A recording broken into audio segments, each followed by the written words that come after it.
তো বন্ধুরা দেখো, এটা হলো সোয়াবিন। তো সোয়াবিনটা আমি ভিজিয়ে রেখে দিয়েছি, সোয়াবিনের বড়া করব।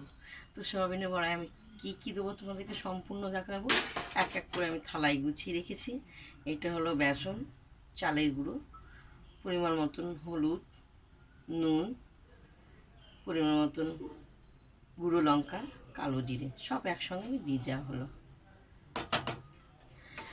তো আমি কড়াইতে তেলটা দিয়েছি, গরম হচ্ছে। আমি আলতোভাবে এটা মাখবো, কারণ আমি জল দেবো না, সুন্দর করে মাখবো।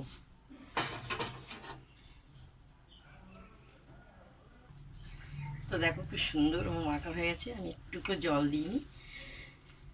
তো আমি এক এক করে এইভাবে সোয়াবিনগুলোর আমি তেলে ছাবো। আমার তেলটা গরম হয়ে গেছে, গ্যাসটা একটু জোরে দিয়ে দিই।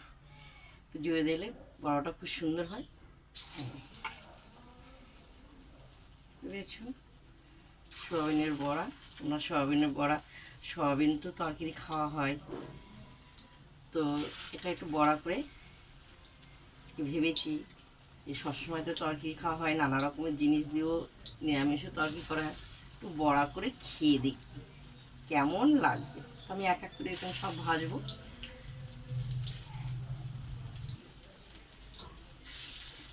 উঠিয়ে দেখি, খুব সুন্দর ফুটবলের মতন হয়েছে।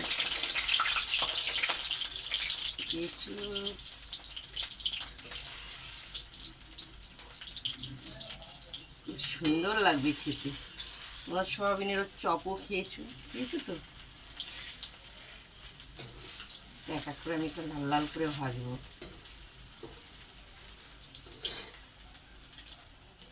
তো দেখো খুব সুন্দর ভাজা হয়েছে।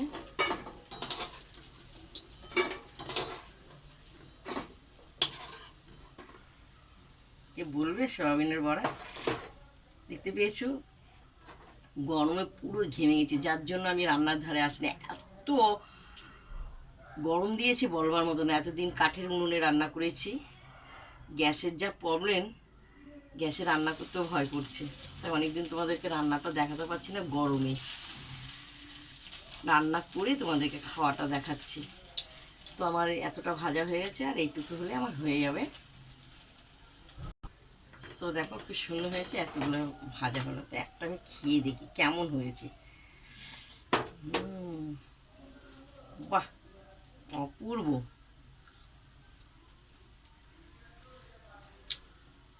এত সুন্দর হয়েছে না, তোমরা এই বড়া করে তরকারি করতে পারো, এই বড়া করে বিকেলবেলা মুড়ি দিয়ে খেতে পারো। খুব সুন্দর হয়েছে, মুখে লেগেছে, মুখে কি বলবো, জিভে লেগে রয়েছে, মুচমুচে। তো এভাবে কারা কারা তোমরা পছন্দ করো, কারা কারা খাও, অবশ্যই লিখে পাঠাবে। সোয়াবিনের বড়া